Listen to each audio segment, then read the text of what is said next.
Welcome to my channel जिसका नाम है अंकिता केमिस्ट्री क्लासेस। तो जैसे कि पिछले वाले क्लासेस में आपने देखा होगा कि मैंने एक्चुअली सॉलिड स्टेट को कवर कराया था और उसी के अलावा ट्रांजिशन और इनर ट्रांजिशन एलिमेंट्स वाला जो चैप्टर था उसको स्टार्ट किया था और एक लेक्चर खत्म हो गया था। तो आज हम लोग देखेंगे second lecture of transition and inner transition series. और आज के क्लास में एक्चुअली हम लोग देखेंगे इलेक्ट्रॉनिक कॉन्फ़िगरेशन कैसे होता है, जनरल इलेक्ट्रॉनिक कॉन्फ़िगरेशन कैसे आता है, कौन से ट्रांजिशन एलिमेंट्स होते हैं, कौन से नहीं होते हैं और कौन से एक्सेप्शनल इलेक्ट्रॉनिक कॉन्फ़िगरेशन होते हैं। So let's start.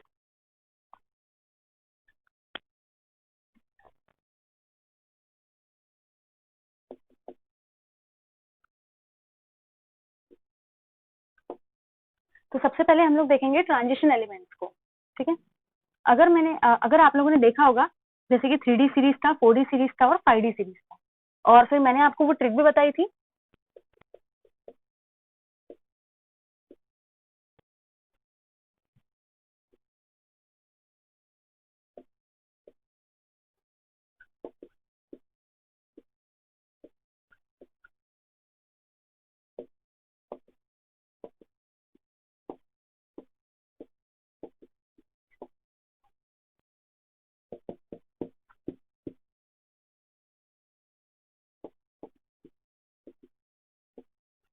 तो ये जो थे वो एलिमेंट्स थे। आई होप कि आपने मेरा पिछले वाला क्लास देखा होगा जो कि लेक्चर 1 था इस टॉपिक का। तो उसमें मैंने इसकी ट्रिक्स बताई थी कि इसको आपको याद कैसे रखना है। तो उन ट्रिक्स का हम लोग को आज यूज होगा और उसकी हेल्प से हम लोग इलेक्ट्रॉनिक कॉन्फ़िगरेशन को देखेंगे। ठीक है, अब अगर मैं सबसे पहले देखती हूँ ना 3D सीरीज को, 4D सीरीज को और 5D सीरीज को, उसमें भी अगर मैं इन वाले एलिमेंट्स को देखती हूँ, जिंक, कैडमियम और मर्क्यूरी, थोड़ा ध्यान देना। देखो अगर मैं देखती हूँ ना यहाँ, तो ये होता है 3D10 4s2। अगर आपको याद हो तो इसका इलेक्ट्रॉनिक कॉन्फ़िगरेशन 3D10 4s2 आया था, वो भी मैंने आपको बताया था। अब सबसे पहली चीज ये है, अगर मैं देखती हूँ जनरल इलेक्ट्रॉनिक कॉन्फ़िगरेशन, ये थोड़ा काम का है तो थोड़ा ज्यादा ध्यान देना। अगर मैं देखती हूँ जनरल इलेक्ट्रॉनिक कॉन्फ़िगरेशन, तो मैंने यहाँ ये देखा कि ये होता है 3D10 4s2, 3D10 4s2।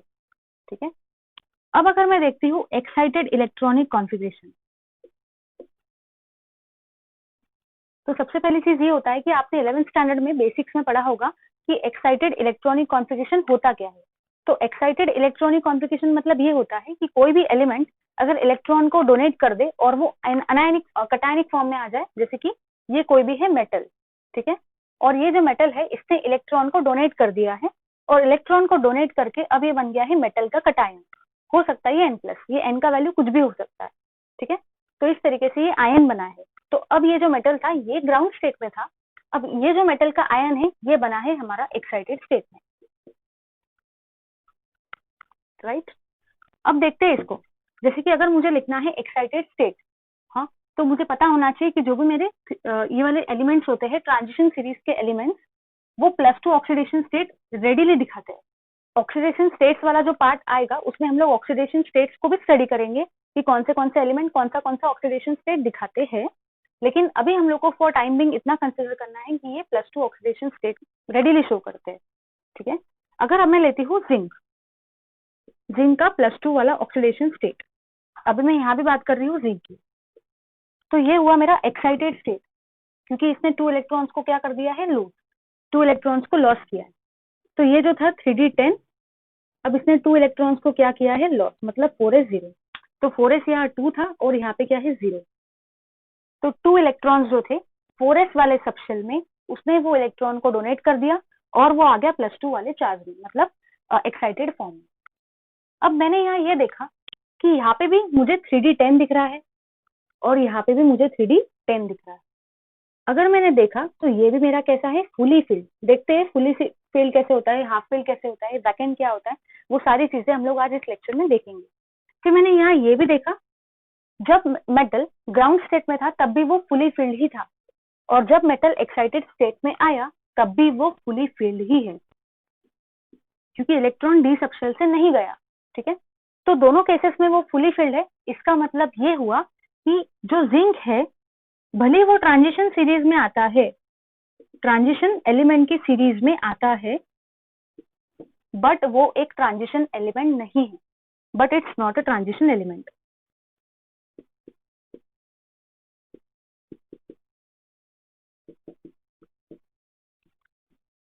I hope ये चीज क्लियर हो गई हो कि भले ये ट्रांजिशन सीरीज के एलिमेंट्स में आता है लेकिन ये एक ट्रांजिशन एलिमेंट नहीं है। अब अगर मैं देखती हूँ, जैसे कि आपको ट्रिक याद होगी, जीनी कनाडा होगा, इसका मतलब ये हुआ कि जो चीज जिंक शो कर रहा है वही चीज कैडमियम भी करेगा और वही चीज मर्क्यूरी भी करेगा। तो ये दोनों केसेस में भी अप्लीकेबल होगा, मतलब जिंक के साथ साथ कैडमियम, जिंक के साथ साथ मर्क्यूरी, मतलब ये तीनों के तीनों एलिमेंट, जीनी कनाडा होगा, जिंक कैडमियम मर्क्यूरी, ये सारे ट्रांजिशन सीरीज के एलिमेंट्स है। बट एक्चुअली ये ट्रांजिशन एलिमेंट नहीं है, क्योंकि एक्साइटेड और ग्राउंड स्टेट में दोनों केसेस में कॉन्फ़िगरेशन कैसा होता है, फुली फिल्ड। ठीक है, अब देखते हैं हम लोग कॉपर को। ठीक है, अगर मैं सपोज लेती हूँ कॉपर, यहाँ पे भी लिया है कॉपर +2, सपोज मैंने देखा कॉपर को, तो कॉपर आता है यहाँ पे, तो कॉपर का इलेक्ट्रॉनिक कॉन्फ़िगरेशन क्या होगा, 3d9 4s2।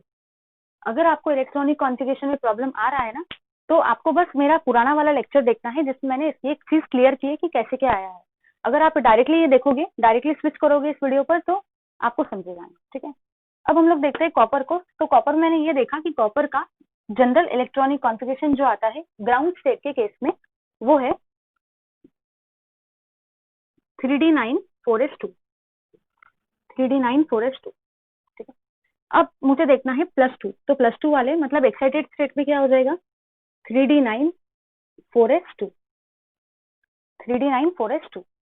लेकिन ये चीज जो है मैं अभी क्लियर कराऊंगी आपको, लेकिन उससे पहले आपको ये भी पता होना चाहिए कि जो इसका ये होता है एक्सपेक्टेड इलेक्ट्रॉनिक कॉन्फ़िगरेशन, वो था 3d9 4s2, लेकिन एक होता है कॉपर में ग्राउंड स्टेट इलेक्ट्रॉनिक कॉन्फ़िगरेशन।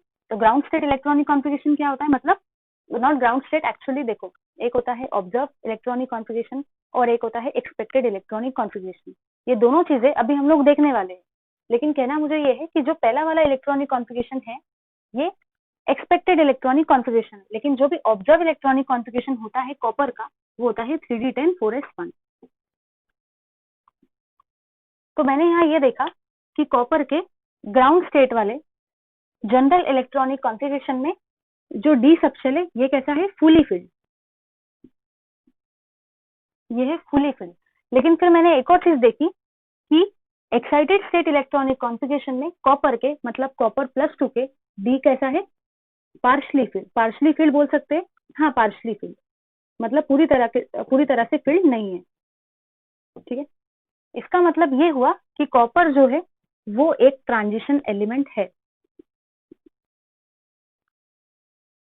पिछले वाले इसमें हम लोगों ने देखा था कि इसमें चाहे ग्राउंड स्टेट हो, मतलब चाहे ग्राउंड स्टेट हो या एक्साइटेड स्टेट हो, दोनों केसेस में डी कैसा था, फुली फिल्ड, इसलिए ये ट्रांजिशन एलिमेंट नहीं थे।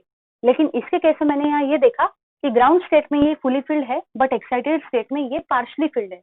इसका मतलब copper is a transition element, और कॉपर के साथ साथ कॉपर के नीचे वाले सभी आएंगे। ठीक है, तो इसका याद रखने का ट्रिक बताया था, कौन आएगा आगे। तो आई होप ये आपके लिए काफी ज्यादा क्लियर हो गया हो।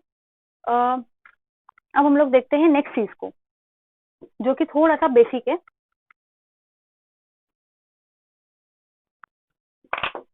जैसे कि आपने आपके 11th स्टैंडर्ड में पढ़ा होगा कि शेल होते हैं 4, के, एल, एम और एन। ठीक है, फिर सबशेल बी होते हैं 4, एस, पी, डी और एफ। आई होप ये आपको पता होगा। फिर मैंने ये भी देखा कि सबशेल जो होते हैं उनकी कैपेसिटी होती है कुछ to fill electron, capacity to fill electron.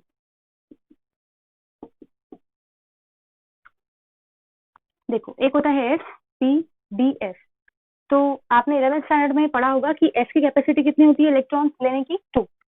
P subshell की कैपेसिटी होती है 6, डी की होती है 10 और एफ की होती है 14।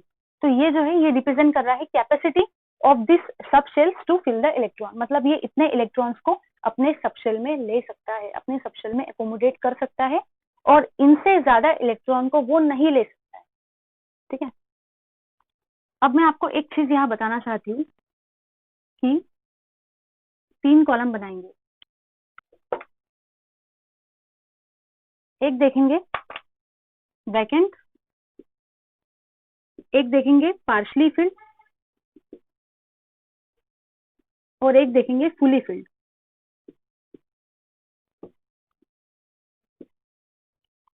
देखना, ध्यान देना। अगर मैं बात करूं वैकेंट की, वैकेंट का मतलब ये हुआ कि कंप्लीटली कैसा है, वैकेंट, मतलब उसमें कुछ भी इलेक्ट्रॉन नहीं है। तो एस वाले केस में भी 0 रहेगा, पी वाले केस में भी 0, डी वाले केस में भी 0 और एफ वाले केस में भी 0। ठीक है, इसको हम लोग ऐसे रिप्रेजेंट कर सकते हैं, S0, S0, सॉरी D0 और F0। ठीक है, तो ये हुआ वैकेंट इलेक्ट्रॉनिक कॉन्फ़िगरेशन। अब देखते हैं पार्शली फील्ड। पार्शली फील्ड को हम लोग बोल सकते हैं हाफ फील्ड, पार्शली फील्ड को हम लोग हाफ फील्ड भी बोल सकते हैं। तो हाफ फील्ड का मतलब ये हुआ कुछ भी नहीं करना है, जितना उसका इलेक्ट्रॉन का कैपेसिटी है बस उसको डिवाइड करना है 2 से, तो उससे आपको मिल जाएगा पार्शली फील्ड, मतलब हाफ फील्ड इलेक्ट्रॉनिक कॉन्फ़िगरेशन कितना है। तो एस के केस में मैंने देखा कि एस के इलेक्ट्रॉन कैपेसिटी कितनी है 2, तो पार्शली फील्ड मतलब हाफ फील्ड इलेक्ट्रॉनिक कॉन्फ़िगरेशन कितना होगा एस का, वो होगा 1। जस्ट 2 से डिवाइड करते जाना है। तो पी का 6 है तो 6 divided by 2 will be 3। Similarly in case of D 10 है तो क्या कितना हो जाएगा 5, और एफ के केस में 14 है तो एफ के केस में कितना हो जाएगा 7। ये हुआ इसका हाफ फील्ड इलेक्ट्रॉनिक कॉन्फ़िगरेशन, मतलब मैं ऐसा कह सकती हूँ हाफ फील्ड कैपेसिटी कितनी है। अब मुझे देखना है फुली फील्ड। फुली फील्ड में तो आपको बिल्कुल भी दिमाग लगाना ही नहीं है, जितना उसका इलेक्ट्रॉनिक कैपेसिटी है उतने ही उसकी मैक्सिमम कैपेसिटी है, और उतने ही इलेक्ट्रॉन्स में वो कैसा होगा फुली फील्ड। इसका मतलब एस जो होगा 2 में, पी जो होगा 6 में, डी जो होगा 10 में और एफ क्या होगा 14 में। तो ये हुआ इसका back and partially field. You very much for watching this video. I hope आपको ये वीडियो बहुत ज्यादा पसंद आएगा। And one more thing, please find the link in the description box for the PDF notes. Thank you.